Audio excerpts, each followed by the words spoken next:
안녕하세요. 오늘 여러분이 궁금해하실 만한 연예계 소식들 저희가 모아봤습니다. 네, 안녕하세요. 특히 요즘 백종원 대표 관련해서 여러 이야기가 많잖아요. 이 소식부터 좀 깊게 파고들어 보고요. 그 외에 또 주목할 만한 단신들도 쭉 훑어볼게요. 네, 좋습니다. 오늘 다룰 소식들이 정말 그 연예계의 여러 면을 보여주는 것 같아요. 그죠? 백 대표 사례처럼 유명인의 어떤 논란 대응 방식이나 네. 또 이미지 관리 네. 이런 게 얼마나 중요한지 다시 한번 생각해 보게 되고요. 맞아요. 그 외에도 뭐 아이돌 그룹 계약 문제라던가 네. 신작 소식, 네. 또 스타들 개인적인 이야기들까지 네. 흥미로운 게 많습니다. 네, 여러분께서 이 정보들로 연예계 흐름을 좀 더 입체적으로 보시는 데 도움이 되면 좋겠네요. 네. 자, 그럼 가장 먼저 역시 백종원 대표 이야기부터 해야겠죠. 본인 유튜브 채널 통해서 또 보도자료로 방송활동 중단을 선언했어요. 아, 네. 그 소식 봤습니다. 현재 찍고 있는 프로그램만 마무리하고 다 멈춘다는 거죠? 네, 맞아요. 최근에 그 품질 문제, 식품 위생, 또 축제 현장 위생 문제 같은 여러 논란들이 있었잖아요. 네. 꽤 여러 건이었죠. 여기에 대해 사과하면서 처음부터 다시 시작하겠다. 그리고 모든 문제의 책임은 나한테 있다. 뭐 이렇게 밝혔더라고요. 상당히 좀 강한 표현이네요. 처음부터 다시 시작하겠다는 게. 그렇죠. 이게 단순히 방송 그만두는 걸 넘어서는 문제인 것 같아요. 네. 아무래도 더본 코리아 브랜드 자체에 대한 신뢰도랑 연결되니까요. 네, 맞아요. 최근에 뭐 백햄 함량 미달 논란이 있었죠. 백다방 원산지 허위 광고 의혹도 있었고. 아, 감귤 맥주도 있었고요. 네, 맞아요. 감귤 맥주 재료 함량 미달, 그리고 뭐 농지법 위반 의혹, 또 덥죽 원산지 표기법 위반 혐의도 있었죠. 이건 지금 경찰 조사 중이라고 하고요. 와, 정말 많네요. 줄줄이. 네, 그래서 이런 상황에서 활동 중단 선언하고 동시에 그 약 50억 원 규모의 가맹점 상생 지원책 이걸 발표한 건 어찌 보면 좀 위기 관리의 하나로 볼 수도 있을 것 같아요. 아, 그 지원책 내용이 뭐였죠? 뭐 3개월 로열티 면제해주고 본사가 부담하는 통합 프로모션 진행하고 또 핵심 식자재 할인 공급해주고 이런 것들이 포함됐다고 해요. 가맹점주들 부담 좀 덜어주겠다는 거죠. 그렇군요. 근데 이런 와중에 또 하나 주목할 게 그 김재환 PD와의 갈등이 좀 불거졌어요. 아, 네네. 그 공황 영상. 맞아요. 김 PD가 자기 유튜브 채널에 올렸는데 프랑스에서 장사천재 백사장셀이 촬영 마치고 귀국하는 백 대표한테 인터뷰를 시도하는 장면이었죠. 네, 거기서 백 대표가 좀 날선 반응을 보였던 것 같아요. 왜 이렇게 나를 못 살게 구시냐 뭐 이런 말도 하고. 네. 김 PD는 이제 골목 식당 이야기를 꺼내면서 점주들이 억울해한다. 이런 취지로 이야기했고 백 대표는 뭐 가혹하게 대한 적 없다. 이렇게 반박했고요. 근데 그 김재환 PD가 카메라 끈 뒤에도 녹음기로 대화를 녹음했고 그걸 또 공개했잖아요. 아, 맞아요. 그게 또 논란이 됐죠. 네, 물론 공개 전에 녹음기 존재 미리 알리지 못한 건 내 실수다 이렇게 양해를 구하긴 했지만요.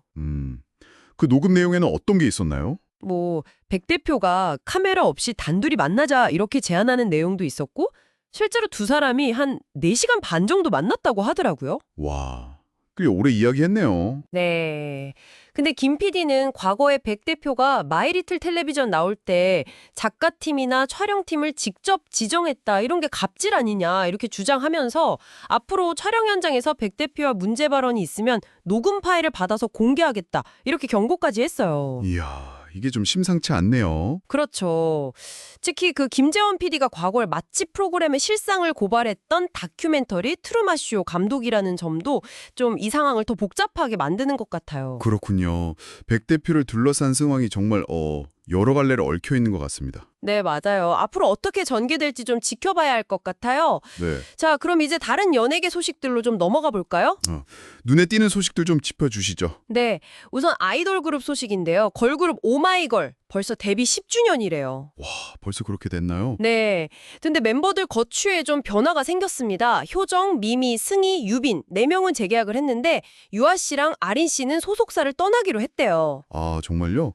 그럼 그룹 활동은 어떻게 되는 거죠? 다행히 오마이걸 멤버로서 활동은 계속 함께할 예정이라고 합니다. 이게 뭐랄까 K-팝 그룹들이 어떻게 좀 길게 활동하고 또 멤버 구성의 변화를 겪으면서 진화하는지 보여주는 그런 사례 같아요. 그렇군요. 좀 아쉽지만 그래도 그룹은 유지된다니 다행이네요. 네. 그리고 또 피프티피프티의 키나 씨 소식도 있어요. 건강상의 이유로 이번 앨범 활동을 잠정 중단한다고 발표했습니다. 아, 키나 씨, 건강 문제군요. 네, 충분한 휴식과 회복이 필요하다는 판단인데 소속사에서도 전폭적으로 지원하겠다고 약속했고요. 아무래도 아이돌들이 겪는 건강 문제나 활동 압박감 같은 걸 다시 한번 생각해보게 되는 소식이죠. 네, 정말 건강이 최우선이니까요. 얼른 회복했으면 좋겠네요. 맞습니다. 아, 그리고 반가운 컴백 소식, 오징어 게임 시즌3 예고편이 공개됐습니다. 그거 저도 봤어요. 이정재 배우가 연기한 성기훈이 관 속에서 눈을 뜨는 장면. 와, 진짜 강렬하던데요? 네, 그리고 뭔가 새로운 게임을 암시하는 장면들도 있었고요. 다음 달 27일 공개 예정이라는데 기대가 너무 됩니다. 그렇죠. 오징어 게임은 전 세계적인 현상이니까요. 이게 또 한국 콘텐츠의 위상을 보여주는 거죠. 맞아요. 그리고 밴드 데이식스도 8개월 만에 신곡 메이 투모로우를 발표했더라고요. 네, 봄이랑 잘 어울리는 희망찬 곡이라고 하던데요. 영케이 씨랑 원필 씨가 참여했고 곧 월드 투어 마지막 서울 공연도 앞두고 있다고 하고요. 가수 겸 배우 이승기 씨도 한 4년 만인가요? 신곡 정리를 발표했어요. 네, 발라드 곡인데 헤어진 연인과의 추억을 정리하는 내용이라고 직접 작사, 작곡, 편곡까지 다 참여했다고 하네요. 이승기 씨는 최근에 좀 개인적인 이슈들도 있었잖아요. 장인주가 조작 혐의 기소 후에 처가와 전련 의사를 밝혔다거나 불교로 개종했다는 소식도 있었고요. 네, 맞아요. 이렇게 활동 소식과 개인사가 같이 주목받는 경우가 많죠. 그리고 할리우드 스타 톰 크루즈. 이번에 또 한국에 온다고요? 벌써 12번째 방한이라던데요? 네, 미션 임퍼서블 파이널 레코닝 홍보차 방문한다고 합니다. 기자간담회랑 레드카펫 행사 같은 게 예정되어 있다고 하고요. 이런 거 보면 국내외 엔터테인먼트 시장 교류가 정말 활발하구나 싶어요. 그렇죠. 그리고 방송인 이상민 씨. 드디어 비청산하고 재혼 소식을 알렸어요. 20년 만이라고 하죠. 네, 69억 원 빚 다 갚고 연하의 비연예인 연인이랑 초여름에 결혼 준비 중이라고 손편지로 평생 행복하게 살 수 있을 것 같다고 전해서 또 화제가 됐죠. 이야, 정말 대단하네요. 오랜 어려움을 딛고 일어선 거니까 많은 분들이 응원하는 것 같아요. 그렇죠. 그런 재기서사가 좀 대중들의 마음을 움직이는 면이 있는 것 같습니다. 그리고 5월 황금 연휴 극장가 소식도 있었네요. 네. 마동석 배우 주연 겸 제작 영화죠. 거룩한 밤, 데몬 헌터스. 개봉 첫날 박스오피스 1위 했다고 하고요. 네, 그 외에도 파과, 썬더볼츠, 마인크래프트 무비 같은 신작들이랑 기존 강자, 야당 이런 영화들이 경쟁하고 있다고 합니다. 연휴 극장가 경쟁도 치열하네요. 네. 그리고 개그맨 김준호, 김지민 커플.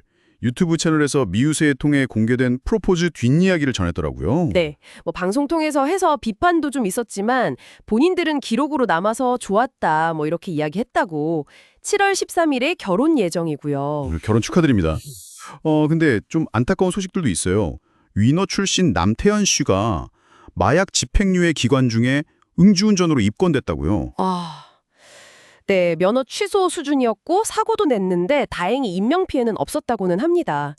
근데 예정됐던 복귀 공연은 취소됐다고 하고요. 참 안타깝네요. 그리고 작곡가 유재환 씨는 작곡비 사기 혐의로 검찰에 불구속 송치됐다는 소식도 있고요. 네, 2022년에 피해자한테 무료 작곡 약속하고 130만 원 받은 혐의라고 과거에도 비슷한 혐의로 고소됐다가 불송치된 적이 있었다고 하네요.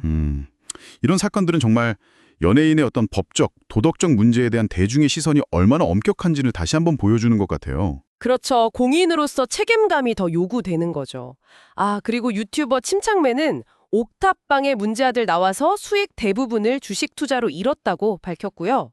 그것도 봤어요. 일본에서는 배우 나가노 메이랑 유부남 배우 다나카 케이의 불륜설이 다시 불거졌다고 해요. 또요? 네, 주간 문춘에서 두 사람 걸로 추정되는 메신저 대화 내용을 공개했는데 나가노 측은 그런 메시지 주고받은 적 없다고 부인했다고 하고요. 이런 거 보면 연예계 스캔들은 정말 국경도 없는 것 같아요. 네, 정말 파장이 크죠. 자, 오늘 정말 많은 소식들을 다뤘네요. 와. 백종원 대표를 둘러싼 좀 복잡한 상황부터 시작해서 여러 스타들의 새로운 소식, 활동 재개, 또 개인적인 변화들, 그리고 좀 안타까운 사건, 사고까지 연예계는 정말 빠르게 돌아가는 것 같습니다. 네, 맞아요. 이런 소식들을 쭉 접하면서 어쩌면 우리는 그냥 그 이야기 자체, 그 유명인의 삶, 그리고 또 그 명성 뒤에 가려진 모습들, 이런 것에 대한 어떤 본능적인 관심? 그런 걸 확인하게 되는 것 같아요. 오늘 저희가 나눈 이야기들이 여러분께서 현재 연예계의 흐름을 이해하시는데 조금이나마 도움이 되었기를 바랍니다. 네, 마지막으로 이런 질문 한번 던져보고 싶네요. 오늘 이야기 나눈 백종원 대표 사례에서도 좀 볼 수 있듯이 요즘처럼 대중의 반응이 정말 즉각적이고 소셜미디어를 통해서 여론이 순식간에 형성되고 확산되잖아요. 그렇죠. 파급력이 엄청나죠. 이런 시대에 공인들이 받는 압박감이라는 게 점점 더 커질 수밖에 없을 것 같은데 이런 환경이 앞으로 유명인들의 어떤 책임감이나 대중과의 소통 방식을 어떻게 변화시킬지 한 번쯤 생각해 보시면 어떨까 싶습니다. 여러분의 생각은 어떠신가요?